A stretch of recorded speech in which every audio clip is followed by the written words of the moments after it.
Քորտնի Քարդաշյանը համարվում է Քարդաշյանների ընտանիքի անճոռնի ճուտիկը։ Նա տարբերվում է իր ընտանիքի անդամներից ոչ միայն իր վերաբերմունքով աշխարհին, այլ նաև իր արտաքինով եւ իր պահվածքով։ Դերևս նա միակ քույրն է, ով ստացել է բարձրագույն կրթություն եւ միակ քույրն է, ում դուր չի գալիս լինել հանրության առջև եւ ցուցադրել իր անձնական կյանքը։ Չնայած նա անում է ստիպված, ինչու՞ չէ նաեւ փողի համար։ Ողջույն, բարի գալուստի Մալիք, ես Անահիտն եմ։ Մենք այսօր խոսում ենք Քորտնի Քարդաշյանի մասին։ Հոլովակը հետաքրքիր է լինելու, ճիշտ է, այն այդ քան էլ հարուստ եւ լեցուն, ինչպես որ Քիմի մասին հոլովակով Կորտնի նվիրված հոլովակը մի փոքր կարճ կլինի, բայց շատ հետաքրքիր։ Ձեզ առաջարկում եմ լցնել սուրճ կամ թեյ, հարմար տեղավորվել, եթե հաց եք ուտում բարեխորժակ, մենք շարժվում ենք առաջ։ Քորտնի Մերի Քարդաշյանը ծնվել է 1979 թվականի ապրիլի 18-ին։ Նրա հայրը Ռոբերտ Քարդաշյանն է իրավաբան, իսկ մայրը Քրիս Ջեները, մոմեջեր աշխարհի ամենահայտնի եւ հաջողակ մենեջերներից մեկը։ Նրա մանկության մասին չեմ ուզում երկար խոսել, որտեղ այդ ամենի մասին կա հատուկ հոլովակի ալիքում, որը նվիրված է Քարդաշյաններին։ Կարճ ասած, Կորտնին առաջին երեխան է Քարդաշյան Ռոբերտի եւ Քրիս Ջեների։ Նա մեծացել է ընտանիքում, այնուհետև ծնողները բաժանվել են։ Ինչպես նշեցի, ի տարբերություն ընտանիքի մյուս անդամների, Կորտնին ստացել է բարձրագույն կրթություն։ Սկզբում նա հաճախել է Մերի Մաունթի երիտասարդ աղջիկների համար նախատեսված կաթոլիկ ավագ դպրոց։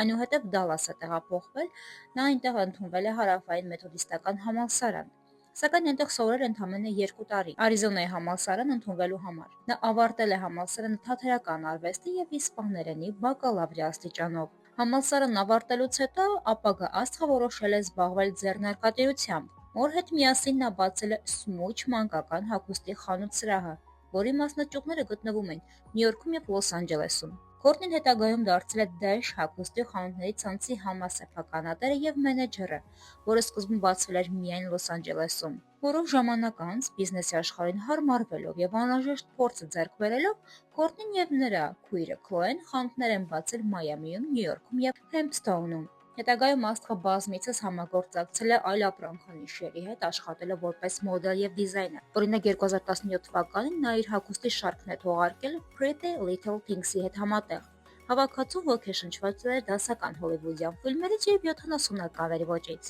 Մեկ տարի անց Կորտնին համագործակցել է Khloe Cosmetics-ի հետ եւ ներկայացրել շորթներկների եւ ստվերաներկերի հավաքածուն։ Կորտնի կենսագրության մեջ նշանավոր էր 2019 թվականը։ Նա ստեղծում էր սեփական կայքը Փուշը, որը նվիրված էր գեղեցկության եւ հաջողության գաղտնիքներին։ Այնտեղ ներկայացված են հայտնիների հետ հարցազրույցներ, հոդվածներ ինքնախնամքի, գեղեցկության միջոցների մասին։ Կարճ ժամանակ անց Կորտնին, Քլոեն եւ Քիմ Քարդաշյանը միասին ստեղծում են KKW Fragrance-ի համար օծանելիքների հավաքածու։ Կորտնի ստեղծած օծանելիքը կոչվում էր Yellow Diamond։ Քիմի մասնակցությամբ ինտիմ տեսանյութի ինտերնետային արտահոսքից եւ նրա հսկայական ժողովրդականություն բերելուց հետո ընտանիքը միահամուռ կերպով ներկայացնում է սեփական ռեալիթի շոու։ Սակայն ոչ ոք չէր հավատում, որ այն հաջողակ կլինի եւ պրոդյուսերները կանխատեսում են, որ նախագիծը կավարտվի ընդամենը 1 եթերաշրջան հետո։ Քույրերն իրենք էլ չէին կարծում, որ իրենց կյանքն այդքան գրավիչ կլինի հեռուստադիտողների համար։ Կորտնին խոստովանել է, որ սկզբում նա շատ էր նյարդայնանում իմանալով, որ տեսախցիկները ամենուր են։ Նույնիսկ նկարահանումները սկսվելուց առաջ Քարդաշյանները համաձայնվել էին ամեն ինչ ցույց տալ առանց մոնտաժի։ Այսպիսով նույնիսկ եթե նրան դուր չգար որոշ կադրեր, նա ստիպված էր դիմանալ դրան եւ լռել։ Սակայն ժամանակի ընթացքում աստղը սովորում է դրան, ու շոուի պրեմիերայից կարճ ժամանակ անց Keeping Up with the Kardashians-ը երկրպագուներ է ձեռք բերում ամբողջ աշխարհում։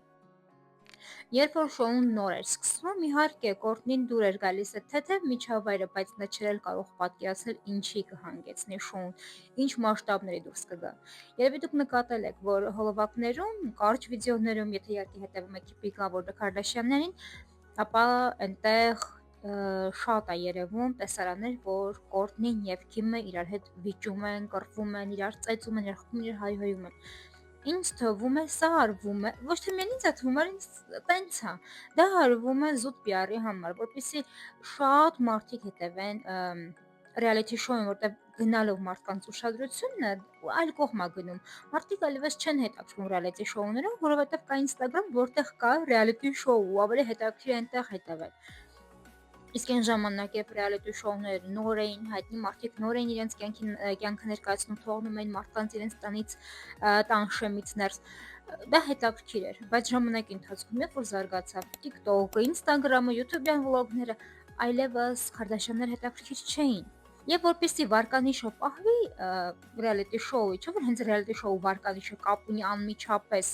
reality show-ի մասնակիցների հետ։ Դրա համար էլ անում են բում, անում են ցտից ձևական բեմադրված կռիվներ ու վեճեր։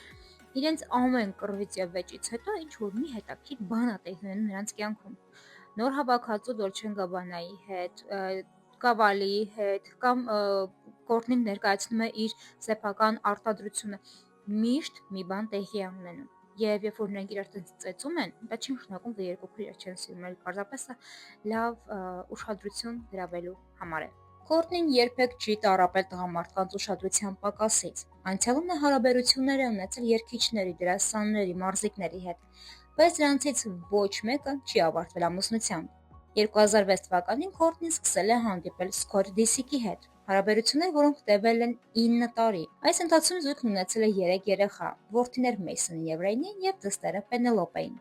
Սակայն երրորդ երեխայի ծնվելուց հետո զույգը որոշել է բաժանվել։ Այս ամուսնության սկիզբը եւ ավարտը մանրամասնորեն ներկայացված է reality show-ում, ինչպես նաեւ ծննդաբերությունները Կորտնիի։ Մի քանի անգամ Կորտնիի կողմից փորձ է եղել ապահարզան ստանալու ամուսնուց, նրա ալկոհոլիզմի պատճառով, ինչպես նաեւ հաճախակի դավաճանությունների, բայց համբերության բաժակը կիսով չափ դատարկ էր։ Սկոթը իր խմիչքի հանդեպ սիրով եւ սիրուհիներ պահելու մոլուցքով հասցնում է լցնել Կորտնիի համբերության բաժակը։ Սակայն ամուսնալուծությունից հետո Սկոթը մնացել է Քարդաշյանների հետ եւ նկարը հանվում է մինչ այսօր շոուում։ Կորտնին հետագայում կապնվում է դերասան Քուինսի Բրաունի հետ։ 2017 թվականին սոցցանցի աստղը փորձել է երջանկություն գտնել իր անձնական կյանքում, հանդիպելով երիտասարդ մոդել Յոնես Բենջամինի հետ։ Նրանց տարիքային տարբերությունը 14 տարի էր։ Յունեսը եղել է Կորտնիի կրտսեր քրոջ Քենդելի նախկին զուգընկերը։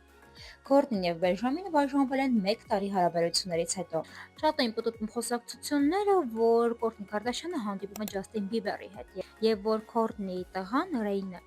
Ջաստին Բիբերից է։ Շատ թեորեմներ էին պատտվում այս շուրջ, շատերն են այս մասին խոսում ու քննարկում, բայց ապացույցներ չկան։ Պարզապես չկան։ Ներկայիս Կորտնի ամուսինը Տրևիս Բասկետը, ով որ ռոք խմբի հարվածային գործիքների վրա է նստած խփում, հաստատ չան։ Տրևիս փոխեց ամբողջովին Կորտնին, թույլ տվեց, որպեսզի նա իրեն ցուցաբերի այնպես, ինչպես որ նա կա, հնարավոր է եւ փոխեց նրան դեպի իր կողմը, կամ նրան ցույց տվեց, ինչպիսին էր նա իր ներքուստ, կամ էլ ուղղակի փոխեց Կորտնին, ցանկանալով իր կողքին այնպիսի կնոջ, ում նա է ցանկանում։ Ինտերնետում շատ ապտտվում նորություններ, բամբասանքներ, որ Տրևիս ուղղակի չի թողնում, որպեսզի Կորտնին շփվի ոչ իր ընկերուհիների հետ, ոչ իր քույրերի եւ ոչ էլ մոր։ Նրանք պարզապես գալիս են, նստում են, նկարահանում են reality show-ի որոշ կադրեր, էպիզոդներ եւ գնում են տուն։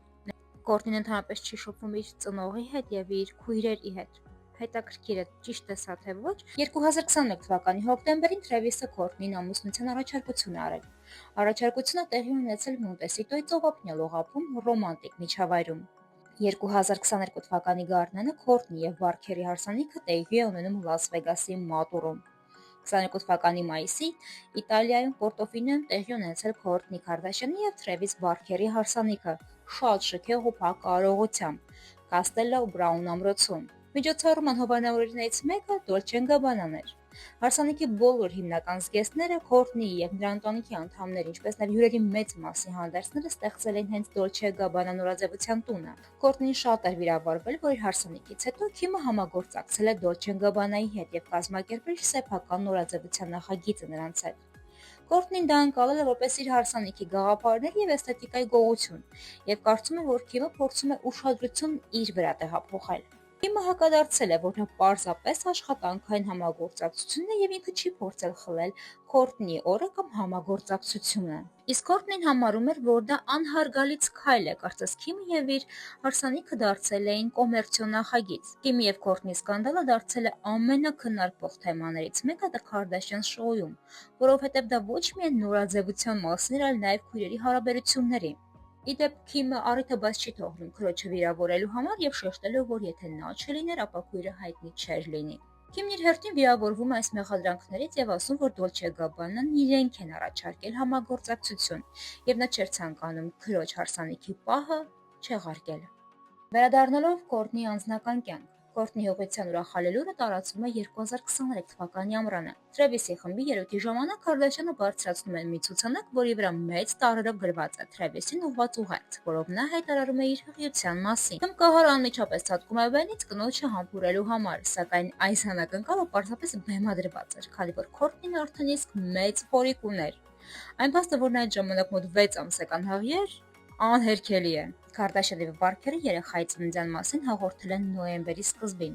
Զույգը երեխային անվանել է Ռոքի։ Վերջերս Կորտնին հայտարարել է, որ իր տղան հազվագյուտ հիվանդություն ունի։ Պարզվել է, որ Կորտնին հղիության ընթացքում վիրահատվել է իր երեխայի թոքերում հեղուկի պատճառով։ Փոքրիկը իր ծնունդից ի վեր պարբերաբար ստուգումներ է անցնում։ Իդեպ խոսեցինք վիրահատությունների մասին եւ հարկ է նշել, որ Կորտնի Քարդաշյանների միջից միակ քույրն է, ով չի արել կրծքի, հետույքի եւ մարմնի այլ հատվածի վիրահատություն։ Այո կամ բոտեքսով ձգված դեմքի վրա հատվածներ, բայց ոչ ավել, ոչ մի սիլիկոնի կտոր չկա քրոջ վրա, քանի որ նա երբեք չի ցանկացել նմանվել քույրերին։ 2025 թվականին պարզել է, որ Կորտնին եւ Թրևիսը մտածում են փոխնակ մոր միջոցով եւս մեկ երեխա ունենալու մասին։ Կորտնին հիանալի բիզնեսմեն է։ Նա գիտի ինչպես առաջ տանել իր անունը եւ ճիշտ օգտագործել։ 2022 թվականի սեպտեմբերին Կորտնի Քարդաշյանը պաշտոնապես ներկայացրել է իր բրենդը։ Սա նրա առաջին խոշոր նախագիծն էր առողջության եւ սննդային հավելումների ոլորտում։ Lemon վիտամինների եւ սննդային հավելումների բրենդը, որը հիմնականում արտադրում է վիտամիններ, շելե կոնֆետի տեսքով, հավելումներ մարսողություն, մաշկի եւ մազերի համար, սթրեսի եւ քնի համար, կանանց առողջության եւ ինտիմ վայրի անուշ բույրի համար։ Չնայած որ նմանատիպ վիտամինները եւ ժելե կոնֆետները այդքան էլ մեծ համբավ չեն վայելում Ամերիկայում եւ յուրաքանչյուր բժիշկ իր պարտքն է համարում ասել, որ սրանք անիմաստ եւ ոչ մի օգուտ չտվող ապրանքներ են, որոնք պարզապես մարքեթինգի պատճառով են առաջ գնում, միևնույն է, Lemon իր վաճառքներով միմիայն ցույց է տալիս հակառակը, որ մարդիկ ունեն նման բանի հանդեպ պահանջ։ Ես հուսով եմ, որ այս հոլովակը ձեզ դուր եկավ, հուսում եմ, որ մի փոքր այլ կերպ նայեցիք Կորտնին, իդեպ գրեթե մեկնաբանությունների բաժնում ձեզ դուր է գալիս Կորտնին, թե չէ։ Օրինակ ես երբեք չեմ սիրել Կորտնին իր այդ ձայնի համար։ Դա շատ սխալ է մարդուն սիրել կամ չսիրել իր ձայնի համար, բայց Կորտնի խոսելու ձևը